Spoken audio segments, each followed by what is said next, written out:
Moi! Tervetuloa Founders of Tomorrow podcastin pariin. Mun nimi on Iida ja tässä on mun podcast-haastattelijapari Sonja. Ja me haastatellaan tosiaan tässä podcastissa erilaisia yrittäjiä, vaikuttajia, Suomen merkkihenkilöitä ja halutaan vähän tietää heidän näkemyksiään maailmanpolitiikasta, yrittämisestä ja kaikesta muusta. Meillä on tänään aivan kunniavieras meidän podcastissa, josta me ollaan tosi innoissaan. Pekka Haavisto. Moi moi. Tervetuloa. Kiitos. Meillä on tänään ollut siis Contact Expo-messut täällä Turun kauppakorkeakoululla ja sä just pidit puheen maailmanpolitiikasta, sen konflikteista, riskeistä, tulevaisuuden näkyvistä, jotka oli tosi mielenkiintoisia. No, kiva siitä. kuulla. Ja nyt me tehtäisiin tämmöinen podcast-jakso, jossa me haluttaisiin vähän enemmän kuulla susta opiskelijana, sun viestejä, vinkkejä opiskelijoille, jotka koko ajan tähtää sinne tulevaisuuteen ja etsii sitä omaa polkuaan. Hyvä. Mä en ole varmaan osaa paras neuvomaan, mutta kokeillaan. No varmasti oot. Mulla on ainakin kova luotto siihen. Hyvä. Oot sä valmis aloittamaan? Antaa mennä vaan.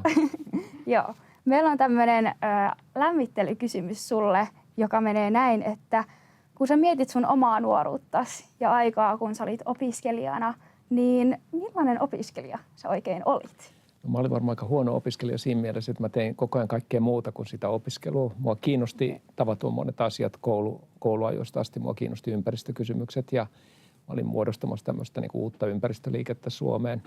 Mua kiinnosti kulttuurikysymykset. Mä olin hämäläisosakunnassa ja hämäläisosakunnan näyttelijöissä ja näin poispäin. Mä olin paljon tämmöisessä, suunniteltiin kirjakahvilan perustamista Helsinkiin ja tällaisia asioita. Ja ehkä sitten siinä välissä tuli jotain opiskeltuakin, mutta mä käytin sen ajan aika paljon niin kuin tämmöiseen verkostoitumiseen ja sekä kouluaikana että opiskeluaikana, niin se ehkä tärkein, mitä on jäänyt, on ne hirveän hyvät kontaktit erilaisiin ihmisiin ja ne on usein semmoisia elämän kestäviä kontakteja sitten. Joo, varmasti on ollut. Joo, selkeästi siinä nuorena kerkee myös paljon tehdä myös niin kuin opiskelujen ohella tai sitten myös sen sijaan. Sen sijaan, joo, valitettavasti se on näin. No, mutta onko sulla ollut semmoisia tiettyjä luonteenpiirteitä, mitä sulla on näkynyt jo silloin, tai sitten sellaisia hauskoja tai yllättäviä muistoja sieltä kouluajoilta? No sanotaan näin, että tietysti niin kuin kiinnostus kaikkiin asioihin ja ehkä semmoinen sillä tavalla ollut sosiaalinen ja ehkä rohkea, että on niin kuin mennyt uusiin tilanteisiin ja tavannut uusia ihmisiä. Ja sitten se oli se aika, jolloin nuorten kuului käydä Interrailillä kesäisin. Interrail oli tämmöinen uusi maailmanvalloitus silloin ja mä tein Interrail-opaskirjaa ja reissasin joinain vuosina kesä-Interrailin ja talvi-Interrailin. Se oli tärkeä osa mun nuoruuttani ja opiskeluaikaani. Ja sitten ehkä sellaisia asioita, mikä on jäänyt mieleen, että vähän niin kuin valitsin luentoja ja luennoitsijoita ehkä vähän turhankin tarkasti, että ketkä oli oikeasti kiinnostavia. Ja mulla on jäänyt mieleen vaikka joku professori Reijo Vilenius, joka piti käytännöllisen filosofian luentoja, jossa aina hän aloitti sillä, mitä juuri sinä aamuna hänelle on tapahtunut. Ja sitten kysyi opiskelijoiden mielipidettä, pitäisikö tehdä näin vai olisiko pitänyt toimia näin tai olisiko pitänyt tehdä näin. Ja jäänyt niin kuin semmoiset interaktiiviset opettajat mieleen, että ne on jollain tavalla vaikuttanut omaan elämään aika paljon. Jep. Se on kyllä niin kuin hyvin ymmärrettävää. Että kyllä huomaan itsessänikin, että ne on kaikista mielenkiintoisimpia. Mitä sä tosiaan opiskelit? No mulla vielä vaihtui jotenkin niin, että mä varmaan aloitin niin kuin sosiaalipolitiikan. Mä ensinnäkin pääsin Helsingin yliopiston valtiotieteellisen tiedekuntaan vuonna 1976 ja sitten sosiaalipolitiikkaa ja valtio-oppia ja tiedotusoppia ja tämän tyyppisiä. Mulla varmaan vaihtui vielä se niin kuin skouppikin siinä. Sitten mä välillä osallistuin kauppakorkean pääsykokeisiin ja pääsin sinnekin ja mä ajattelin, että nyt mä haluaisin yhdistää jotain kaupallisia juttuja tähän. Sitten oikeastaan meillä tuli tämmöinen vaihe, että meillä tuli niin kuin omaa yritystoimintaa. Eli me tehtiin tämmöisiä ensin pienlehtiä, sitten ne pienlehdet kasvoivat vähän isommiksi. Me tehtiin Köynnös, Komposti, Suomi-nimisiä lehtiä ja sitten se Suomi-lehti alkoikin olla semmoinen, että siinä luotiin työpaikkoja 20 ihmiselle ja me oli Latomo ja me taitettiin sitä omaa lehteä, me tehtiin muidenkin lehtien tämmöistä toteutusta ja sitten otettiin Rumba, meidän kustannettava rock-lehti ja sitten me ruvettiin julkaisemaan kirjoja ja yhtäkkiä huomattiin, että me ollaan 20 hengen työllistävä yritys ja se vei sitä aika paljon mennessään, että sekin varmaan selittää sit sitä, että koskaan en niin opiskeluja saanut kunnolla maaliin silloin. Joo. Siinä on selkeästi paljon vielä kerennyt ja millaista elämää sä haluaisit nyt niin kuin elää? No kyllä mä tietysti kaikille suosittelen, varsinkin nyt kun yliopistoissa on niin hyviä vaihtoehtoja myöskin yhdistää eri aloja ja kursseja ja yhdistää kansainvälistä opiskelua ja kaikkea tämmöistä, niin nythän oikeastaan mä olen kaikille opiskelijoita on tavannut, on niin kuin sanonut, että pidä niin kuin tavoite kirkkaana, suunnilleen aloita opiskelut siitä gradun miettimisestä jo, et ala niin kuin viedä sitä omaa opiskelua siihen suuntaan, mihin sä tunnet intohimoa ja mistä sä oot kiinnostunut, ja sitten yhdistä siihen ehkä eri tiedekuntien teemoja ja sitten kansainvälistä opiskelua. Niin mä luulen, että nykyään pystyy niin kuin tekemään tämmöisiä räätälöityjä malleja aika hyvin ja ehkä vielä toteuttamaan niin kuin erityiskiinnostuksen kohteita sitä kautta. No toi on ihan totta. Siis nykyään Turun yliopistossa on just mahdollisuus ottaa meidän kauppiksessa vaikka sivuaineita ihan mistä vaan toisesta tiedekunnasta ja yhdistää sitä kautta ja tehdä siitä tutkinnosta oman näköinen. Just näin. Ja lähteä opiskelijavaihtoon niin kuin puoleksi vuodeksi tai sitten kokonaiseksi vuodeksi, mikä on tosi hienoa. Joo, että ennen ei ollut ehkä tällaisia mahdollisuuksia. Mä muistan sillä itsekin joskus ajattelin, että olisi hienoa vaikka jonnekin ranskalaiseen yliopistoon päästä jollain tavalla opiskelemaan, mutta se ei ollut niin helppoa kuin se tänä päivänä on. Jep, toi on kyllä totta ja se on hieno parannus. Kyllä. Ja siitä mullekin tulee semmoinen kysymys mieleen, että selkeästi toi kansainvälisyys on iso kiinnostuksen kohde sulla ollut aikaisemmin ja nyt. Mutta onko sulla mitään muita sellaisia ajattelutapoja tai arvoja, jotka on pysynyt sun mukana sieltä opiskeluajoista asti, mitä sä vieläkin jotenkin kannat sellaisella intohimolla itsessäsi? No kyllä mä oon aina ollut kiinnostunut siis kansainvälisyyden lisäksi kulttuurista ja voi sanoa eri kulttuureista, mutta myöskin ihan sillä tavalla, että huomaan, että kun kaikki aina, vaikka jos mulla on jotkut juhlat kotona, niin kaikki aina ihmettelee, missä ne poliitikot on niistä mun juhlista, kun siellä on yleensä kulttuuri-ihmisiä ja kulttuurin tekijöitä ja muuten. Mua kiinnostaa aina niin kuin luovat alat ja luovien alojen tekijät ja toimijat ja jotenkin huomaan, että politiikassakin niin mä jotenkin on helpottavaa vaikka viikonloppuna tai iltaisin tavata ihmisiä, jotka tekee ihan eri aloilla arkityötään ja tuo niin kuin niitä inputteja. Ja sitten kaikki luovat alat on aika kiinnostavia, vaikka en itse ole mikään taiteilija, niin jotenkin seuraan mielelläni niin teatteria kuin musiikkia kuin tanssitaidetta tai muuta tämmöistä. Ja kulttuuri on myöskin semmoinen hyvin kansainvälinen kieli usein, että sen seuraaminen, että kannattaa olla semmoisia harrastuksia musta, missä sitten saa niitä akkuja ladattua, että ehkä semmoinen neuvo sitten kaikille, että pitää olla niitä omia juttuja. On. Ja siitä mä sanoisinkin, että Boost on tosi siisti yrittäjyysjärjestö ja järjestö, kun tämä on Turun yliopisto, että nyt tulee monia ihmisiä, opiskelijoita eri tiedekunnilta, joita kiinnostaa samat aiheet, mutta kuitenkaan ei ole ihan samalta alalta, joka just tuo sitä monennäköistä näkökulmaa. Ja pystyy vaikka yrittäjyyden kautta toteuttaa sitä omaa juttuaan sieltä. Tämä yrittäjyys on minusta hirveän tärkeää, että silloin kun me oltiin nuoria, niin sitä pidettiin jotenkin ihan poikkeuksellisena, että alkoi miettiä omaa elinkeinoa ja omaa yritystoimintaa ja muuta. Ja tiedän, että tänä päivänä se on, voi olla osa opiskelujakin ja osa sitä normaalia ajattelua, että ehkä toimii yrityksen kautta. Että sekin onneksi on muuttunut se ajattelu, että ennen se yritys oli jossain niin kuin tuolla lähes tavoittamattomissa yrityksen perustaminen, sitä pidettiin ihan hulluna ja nykyään se on niin kuin paljon normaalimpaa. Jep, mikä on tosi hienoa. Ja kyllä. Sitten jos mietitään niin kuin näitä valtiotieteellisiä opintoja, mitä olet käynyt, niin onko ne auttanut sinua niin kuin konkreettisesti politiikassa vai koet sä enemmän, että nämä käytännön opit, mitä sä oot sit muuta tehnyt kouluohella, on niin kuin tärkeämpiä kuin se itse koulunkäynti? No, silloin kun mä aloitin opiskelut, niin ei sitä ehkä kutsuttu kehitysmaatieteeksi, mutta jonkinlaista kehitysmaatutkimusta alkoi olla Helsingin yliopistossa. Ja esimerkiksi niitä luentoimme vieläkin ja niitä kohtaamisia niiden opettajien kanssa niin kuin muistan, että silloin jotenkin semmoinen globaali perspektiivi tuli niin kuin uudella tavalla tai vähän niin kuin jos ennen oltiin hyvin länsikeskeisiä ja ehkä Eurooppa-keskeisiä, niin onneksi sinä aikana alkoi tulla tämmöiset globaalikysymykset uudella tavalla esiin. Ja totta kai sitten myöhemmin on seurannut esimerkiksi ympäristötutkimusta vaikka ilmastonmuutoksen osalta ja muuta ja tapaan niin kuin ihmisiä, jotka tekee yliopistouraa näissä asioissa tai sanotaan nyt vaikka Venäjä-Ukraina-kysymyksissä, nämä uuden geopolitiikan kysymyksissä, niin on itse asiassa säilyttänyt niin kuin semmoisen yhteyden tutkijoihin ja tutkimukseen ja yliopistoon ja yliopistoihin. Ja se on aikamoinen rikkaus sitten työelämässä, että pystyy välillä pumppaamaan ihmisistä tämmöistä tietoa. Me järjestetään esimerkiksi eduskunnassa tämmöisiä pyöreitä pöytiä Chatham House-säännöillä, eli tulee tutkijoita ja käytännön politiikan tekijöitä yhteen miettimään jotain kysymystä. Ja ne on ollut hirveän antoisia ja siinä esimerkiksi niin kuin yliopistoihmiset pystyy antamaan todella uutta perspektiiviä. Joo. Tosiaan noi on tosi mielenkiintoisia asioita ja sä just nostit noita erilaisia kriisejä ja konflikteja, mitä just on käynnissä maailmassa ja geopoliittisessa ympäristössä. Ja puheessakin nostit sitä esiin. Kriisejä tällä hetkellä meillä on tosiaan ilmastonmuutos, turvallisuusasiat ja talouden epävakaus. Ja me nykyopiskelijat eletään sellaisessa maailmassa, jossa jatkuvasti tulee uutisia näistä aiheista. Niin miten sä motivoisit nuoria seuraamaan silti omia mielenkiinnon kohteita tällaisessa ajassa, jossa ehkä haetaan enemmän sellaista turvallisuuden tunnetta ja käperrytään sisäänpäin niin sanotusti? No kyllä mä koitan sanoa kaikille, että kannattaa seurata sitä omaa tähteä ja sitä omaa visiota ja muodostaa se visio, olla kiinnostunut asioista. Ja ensinnäkään ei saa niin kuin masentua eikä saa luovuttaa. Se on niin kuin ykkösasia, koska silloin ei ainakaan niin kuin pääse eteenpäin eikä pääse sieltä kuopasta ylös. Mutta sitten nykymaailma kuitenkin antaa mahdollisuuden verkostoitua niin kuin samanmielisten tai samoja asioita etsivien tai samoista asioista kiinnostuneiden ihmisten kanssa ihan toisella tavalla. Et esimerkiksi netin kautta sä löydät paitsi niitä Suomessa, jotka toimii niiden asioiden puolesta tai järjestöjen kautta, niin sä löydät niin kuin koko kansainvälisen verkoston.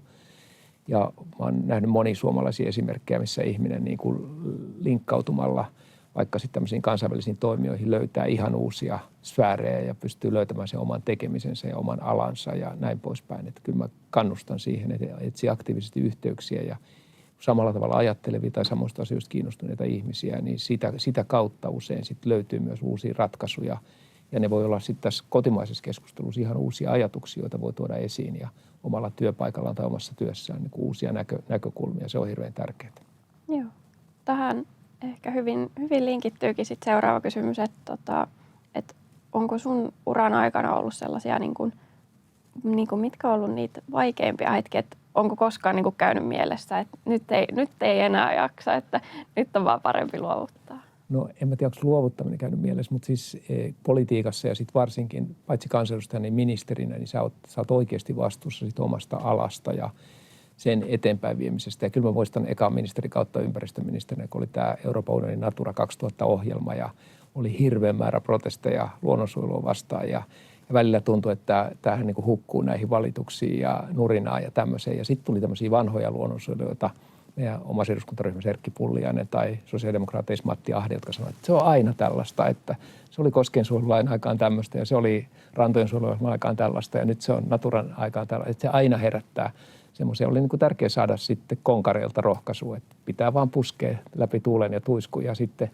tuli se ensimmäinen pieni mainos jossain, että maatilamatkailu, että alueemme sijaitsee Natura-alueen vieressä niin kuin tämmöisenä suurena plussana, niin mä ajattelin, että no niin, nyt kääntyi tuuli, että nyt ekan kerran mä näen, että luonnonsuojelu onkin positiivinen asia tämän ohjelman puitteissa. Ja sitten jotkut oikeasti vaaralliset tilanteet ulkoministerinä, esimerkiksi usein puhun tuosta Afganistanin evakuoinnista, kun Talebanin alta evakuoitiin suomalaisia ja Suomelle työtä tehneitä ihmisiä niin kuin viimeisellä minuutilla Kabulista. Ja silloin oltiin niin kuin yötä päivää puhelimessa ja suorassa yhteydessä meidän tiimiin Kabulin lentokentällä, että vieläkö voi ihmisiä pelastaa vai joko Talebanin kiväärimiehet on niin kuin nurkan takana ja muuta. Niin siinä tulee se konkreettinen vastuu, että siinä on ihmishengistä saattaa olla kysymys, jos sä tiedät, että sillä sun omalla päätöksellä sä joko jätät toisia ihmisiä vaaraan tai sitten pelastat sieltä viimeisiä ihmisiä ja siinä ihan minuuttipelillä tehdään, niin silloin jos se menee pieleen, niin sä tiedät, että sä oot vastuussa siitä ja ne on ehkä niitä stressaavimpia hetkiä. Joo, toi on varmaan hyvin raskasta myös niin kuin henkisesti ihan niin kuin ihmisenä, niin onko sulla ollut jotain sellaisia, mitkä tommosen yli voi edes auttaa niin kuin jaksamaan? No tietysti se, että ainahan se auttaa sitten jaksamaan, jos tulee onnistumisia niissä tai edes on semmoinen olo, että okei, on parhaani yrittänyt, että enempää ei olisi voinut tehdä. Että on niitäkin erilaisia suomalaisten kohtaloja maailmalla, missä sitten koitettiin auttaa ja ei ole aina onnistuttu auttamaan. On ollut vaikeita tilanteita. On ollut kidnappattuja lapsia vaikka ja sitten hirveän vaikeita parisuhdekysymyksiä. Toinen osapuoli on vienyt lapset toiseen maahan, josta me ei millään saada niitä, vaikka tiedetään, että lapset voi huonosti tai on huono tilanne. Erittäin hankalia asioita ja siinäkin oikeastaan sitten vaan auttaa se, että on joku keino, millä tuulettaa päätä, että itsellä on vanha puuvene, jota sitten niin kuin hinkkaa ja rassaa tai vanha kuplaa, jota kunnostaa tai jotain semmoista, että mä oon tykännyt tehdä käsillä sitten asioita ja huomaan, että aivotkin toimii paremmin, kun tekee jotain, nikkaroi jotain tai rakentelee jotakin. Jep, se just helpottaa uppoutumaan ajatuksiin, kun pääsee siihen tekemisen meiningin makuun. Mutta myös on tosi hienoa huomata sen, että sulla myös niin kun korostuu sun puheissa se yhteisöllisyyden merkitys. Kuinka paljon just se, että muiden ihmisten kommentit niin kun, ja rohkaisevat puheet auttaa jaksamaan. Ja se onkin tosi tärkeää varsinkin koronan jälkeen, kun monet opiskelijat on saattanut tottua siihen etäopintoihin tai vastaaviin, niin kuitenkin jaksaa mennä vielä kouluun luentoihin, vaikka etämahdollisuudet on. Kyllä, joo, ja se niin kuin verkostoituminen ja samanmielisten löytäminen, että sillä on hirveän suuri merkitys. Ja sitten se näkee, niin kuin sanoin noista ministeriöistä, niin joku on joskus sanonut, että kun ministeri menee uutena ministerinä ministeriöön, niin siinä on 1/3 ihmisiä, jotka on valmiina hyppäämään heti sun kelkkaan kyllästynyt edelliseen ministeriin ja odottaa nyt kuuta nousevaa. Ja sitten on 1/3, joka on niin kuin komsaa, että onko tämä nyt hyvä vai ei. Ja sitten on ehkä 1/3, joka ajatteli ihan väärä ministeri ja väärästä puolueesta ja tämän kanssa nyt ikinä tehdä. Ja sun pitää saada se enemmistö niin kuin siinä hallinnossa mukaan. Sit sitä ei oikeastaan, kun katsoo eduskuntaa ja ministereitä kyselytunnilla, niin sä et tajua, että siellä on satoja ihmisiä, joiden työpanos riippuu siitä ministerin siitä staminasta ja jaksaako ministeri puskea ja puskeeko oikealla tavalla asioita eteenpäin. Ja jotka sitten, jos ne heittää hanskat tiskiin se porukka, niin silloin sä et saa mitään aikaa ministerinä. Että sä tavallaan joudut niin kuin motivoimaan paitsi itsesi, niin itse asiassa sen porukan, joka tekee sulle töitä ja sä johdat sitä porukkaa.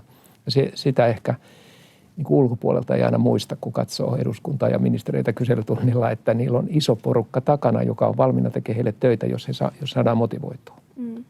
Ja niin kun toi on tosi totta. Ja sitä ei helposti näe monet ihmiset, jotka ei seuraa vaikka politiikkaa aktiivisesti.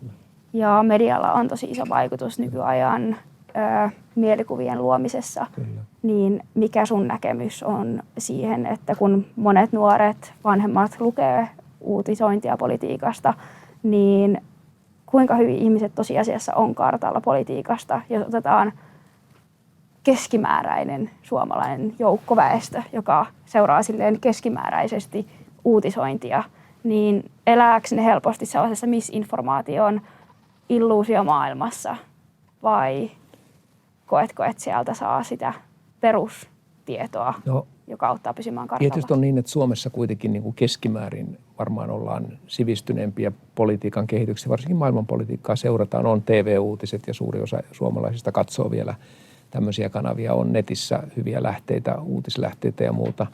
Mutta tietysti on vaarana, että tämmöinen disinformaatio tai valeinformaatio tai sitten tämmöinen, olen aina varoittanut tästä strategisesta kommunikaatiosta, jota kutsutaan propagandaksi ennen että ei me tarvita niin kauheasti semmoista mielipidemuokkausta, että meidän pitää tietyllä tavalla ajatella asioista, vaan meidän pitäisi käyttää eri lähteitä ja vertailla niitä ja olla kriittisiä ja itsekriittisiä lähteiden osalta. Ja ehkä tämä taito sitten vielä niin kuin netin ja sosiaalisen median maailmassa on yhä tärkeämpi ja siinä ei koskaan ole riittävän hyvä ja politiikassa on paljon tämmöisiä, on huhuja, on vääristymiä ja sitten mä oon ehkä vähän huolissani, vaikka suhtaudun vakavasti kaikki, jos on eduskunnassa mitään väärinkäytöksiä, nyt niistä puhutaan paljon, mutta että eduskuntahan on hieno työpaikka ja sen kansanedustajan roolin ja poliitikon roolin voi muokata itsensä näköiseksi ja löytää ihmisiä, joiden kanssa tekee yhteistyötä ja muuta. Et mä oon aina vähän huolissani, jos sanotaan, että eduskunta sitä, tätä tai tuota, tai ne ihmiset on ihan tyhmiä tai ne on toisilleen epäystävällisiä. Siellä kohteliaasti tervehditään jokaista mun kokemuksen mukaan ja olit sä missä asemassa tahansa ja uudet harjoittelijat usein toivotetaan tervetulleeksi ja yritetään integroida siihen ja se on niin kuin tämän politiikan, jotta politiikka toimisi, niin se on tärkeää, että kynnys on matalalla, että uudet ihmiset voi tulla mukaan. Ja itse olen aina koittanut noudattaa sitä periaatetta, että on ollut paljon opiskeluikäisiä esimerkiksi sitten avustajina ja muuta, jotka sitten saa sen tiedon ja ehkä jatkaa eteenpäin omalla urallaan, joilla on ollut hieno ura sitten sen jälkeen. Miten kun puhutaan niin kuin siitä, että kun sekinhän on työpaikka myös, että vaikka se iso osa elämää ja semmoista persoona-brändiä on, mutta totta kai sekin on, eduskunta on myös työpaikka. Mutta koetko sä, että se on vaikea, kun puhuttiin aikaisemmin siitä motivoinnista, niin yli puolueen rajojen motivoida sellaisia henkilöitä, joilla saattaa olla ihan vastakkaiset näkemykset, että esimerkiksi ihan vaikka yksityisiin yrityksiin, niin johtajille jotain neuvoja tai sellaista? No tietysti se on se on just kiinnostavaa ehkä, että tämähän on tämä legenda eduskunnan kuppilasta ainakin, että istutaan niin kuin eri ryhmien pöydissä ja näin poispäin. Ja voidaan istua sellaisten kansanedustajien kanssa, joiden kanssa on just väitelty siellä salissa ja oltu jyrkästi eri mieltä. Ja se on osittain edelleen totta, mutta on ehkä tapahtunut enemmän tämmöistä ryhmäytymistä, että istutaan omissa pöydissä ja ei puhuta niin paljon toisille ja muuta. Se on ikävä, jos tämmöisiä ilmiöitä on, mutta mä ajattelen niin, että eduskunnassa on varmaan suunnilleen saman määrä skismoja kuin missä tahansa työpaikassa, missä on satoja ihmisiä ja erilaisia persoonia. Ja tietysti poliitikot on usein hyvin vahvoja persoonia. Sä et voi oikein poliitikko olla, ellei sulla on vähän paksumpi nahka ja kestät vähän enemmän kritiikkiä ja muuta.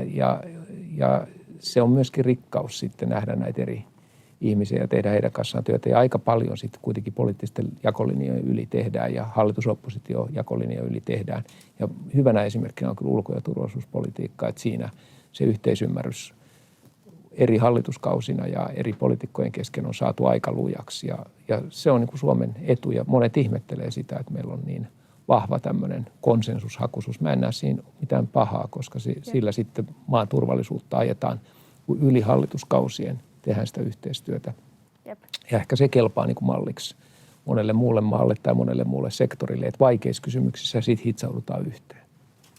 Joo, näinpä. Kun lähtee miettimään esimerkiksi Ukrainan sotaa, niin voisi kuvitella, että se on ollut aika semmoinen käänteen tekevä hetki, että milloin sitten tämmöinen yhteisöllisyys on sitten tullut. Se on ollut ja silloin se niin kuin esimerkiksi mun oma kokemus ulkoministerinä silloin oli, että me jaettiin hyvin luottamuksellista tietoa kaikille kansanedustajille, jotka sitä halusi. Joo. Ja se ei mistään vuotanut. Noniin. Mistään vuotanut. Kukaan ei ruvennut käyttää sitä väärin tai ruvennut tekemään sillä haittaa sillä niin, että Suomesta vuodettaisiin jotain tärkeitä tietoja. Että se luottamuksellisuus säilyy. Ja sehän on niin kuin kaiken tuommoisen toiminnan ulkopolitiikan tärkeä ehto. On, ja toi on tosi hieno kuulla, kyllä. Mulla tuli tuosta uutisoinnista mieleen, niin onko joku semmoinen median luoma uutinen jäänyt mieleen, mikä on ollut ihan misinformaatiota tai jotenkin värittynyt? No, mitäs mä sanoisin, silloin omalla ministeriaikana, niin meillähän oli tämmöinen vaikea tehtävä Syyrian Al-Hol-leirin osalta, että me saatiin näitä Suomessa syntyneitä ja suomalaisia lapsia pois sieltä leiriolosuhteista. Ja ehkä semmoinen, muista missä mediassa oli kuvattu näitä niin sanottuja Al-Holin äitejä ja lapsia semmoisina niin kuin mustina muumiomaisina mötiköinä. Ja sitten näistä samoista lapsista, niin kun näki sitten yksityisesti valokuvia, jossa lapset oli nenä kiinni lentokoneen lasissa tavallisia suomalaisia lapsia tulossa kotiin, niin ajattelin, että ei voisi enempää poiketa tämä median luoma niin kuin musta muumio. Ja sitten nämä lapset, iloiset lapset, jotka vihdoin pääsee pois tällaisista leiriolosuhteista. Ja sitten mä ajattelin, että kun mä voisin näyttää nämä kuvat kaikille, mutta totta kai yksityisyyden suoja ja näiden henkilöiden yksityisyyden suoja esti sen, lasten asioista on kysymys. Mutta tavallaan se oma kuva siitä, mitä ollaan tekemässä ja minkä näköistä porukkaa ollaan auttamassa, oli aivan toinen kuin mikä sitten vaikka tämmöisen median luoma kuva, että jotain on tapahtumassa jotain uhkaavaa ja pahaa ja tämän tyyppistä, niin siinä ajattelin, että lapsista kuitenkin oli lopuksi kysymys. Jep. No, tärkeitä ja varmaan vaikeita asioita siihen hetkeen sitten, että miten itse pystyy pysymään siinä kannassa, että tämä on se, mikä nyt on oikein, vaikka suuri osa Suomea ei varmasti sitä tiennytkään. Näin se on, ja sitten ministeriössä on myöskin ministerin etuoikeus ja joskus taakka on se, että sä saatat tietää jonkun asian niin kuin todellisen laidan tai taustan niin kuin toisella tavalla ja sitten sua sitoo se vaitiolo. Se voi olla joko niin kuin yksityinen tai henkilökohtainen asia tai se voi olla joku turvallisuuteen liittyvä asia. Ja sitten sun pitää vaan pitää möllyt mahassa ja hetken aikaa se voi tuntua siltä, että se kritiikki, joka tulee tai joku muu, niin ei osu ihan maaliin. Että ihmiset ei tiedä sitä taustaa, mutta näinkin joskus täytyy tehdä. Ja se varmasti just turhauttaa. Se voi olla turhauttavaa ja sitten ajattelee vähän niin kuin hammasta purren, että tämäkin täytyy tässä tehdä, mutta kyllä sit usein on niin, että lopussa sitten, niin kuin sanotaan, että lopussa kiitos seisoo, että tulee sitten semmoinen tilanne tasaantuu ja rauhoittuu ja sitten todetaan, että kyllä se varmaan tiesi, mitä se teki. Jep.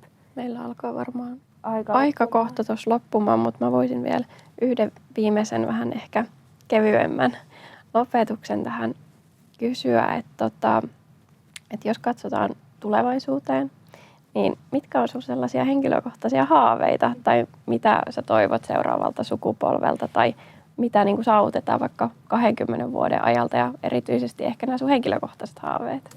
No haaveet kannattaa pitää sen kokoisina, että niitä pystyy toteuttamaan ja meillä ehkä tämmöinen pieni haave on oli pari vuoden ajan, että voitaisiin pitää nuorille tämmöistä ulkopolitiikan kurssia ja meillä oli eka kurssi vuosi sitten ja oli 50 paikkaa siinä ja 70 hakijaa ja muuta. Ja nyt pidettiin toisen kerran se ja oli 430 hakijaa ja edelleen 50 paikkaa. Ja sitten mä niin ajattelin, että okei, että nyt tämä lähti toimimaan ja nyt hakijoita tulee eri puolilta. Ja oli sellaisiakin suomalaisia, jotka asuu ulkomailla, halusi tulla kurssille sitten pitkän matkan takaa ja muuta. Ja sitten siinä näki niin kuin se valtavan pöhinä, mikä näillä nuorilla oli siitä, että heitä kiinnostaa nämä asiat. He haluaa tavata samalla tavalla näitä asioita pohtivia ihmisiä. Ja sitten monet sanoivat, että hei, tämmöisiä ei järjestetä, että ei ole nuorille tarjolla nyt tämmöistä formaattia, mitä me tehdään, että kiva kun järjestätte ja hienoa kun järjestätte. Ja sitten mä ajattelin, että sieltä niitä kasvaa sitten toivottavasti ja muista vastaavista, niin niitä tulevaisuuden ulkopolitiikan tekijöitä ja kansainvälisten asioiden tekijöitä. Ja että ehkä on tullut semmoinen vaihe, jossa itse haluaa siirtää sitä omaa kokemusta ja osaamista myös sit mahdollisimman paljon niin, että pystyy sparraamaan ja välittämään niitä osaamisaloja. Ja sitten meillä on Suomessa kuitenkin rajallinen määrä niitä ihmisiä, jotka on tehnyt paljon kansainvälisiä tehtäviä. Mä oon paljon edelleen Elisabeth Rehnin ja Tarja Halosen ja muiden kanssa yhteydessä. Ja aina niin kun ajattelen, että tämä kaikki kokemus, mikä heilläkin on, niin siitä on hyötyä Suomelle ja on hyvä, kun sitä pystytään aina välittämään eteenpäin. On. Eli toisin sanoen ehkä yksi haave on jo toteutettu, kun No se voisi vähän kasvaa se haave siitä, että katsotaan, jos saataisiin jotain sitten useammallekin nuorelle niin kuin järjestetty ja muuta, niin se on semmoinen, sitä on mietitty, että mikä formaatteja se voisi saada. Joo, toivotaan. Innolla jäädään kyllä odottamaan, että mitä kaikkea sieltä sitten tulee. Ja muuten niin me taidetaan nyt kiittää paljon haastattelusta. Ja kiitos teille. Kiitos, kun olit täällä ja todella mukava kuulla tämmöisestä henkilökohtaisesta elämästä myös ja erityisesti opiskeluajoista. No niin, kiitos. Oli kiva olla haasteltavana. Kiva kuulla. Me toivotaan sulle kivaa loppupäivää. No niin, kiitos. Ja tosiaan kiitos kaikille, ketkä kuunteli tämän koko podcast-jakson. Toivottavasti nautitte ajasta. Meillä oli tosi kivaa ja nähdään seuraavan jakson parissa. Moi moi!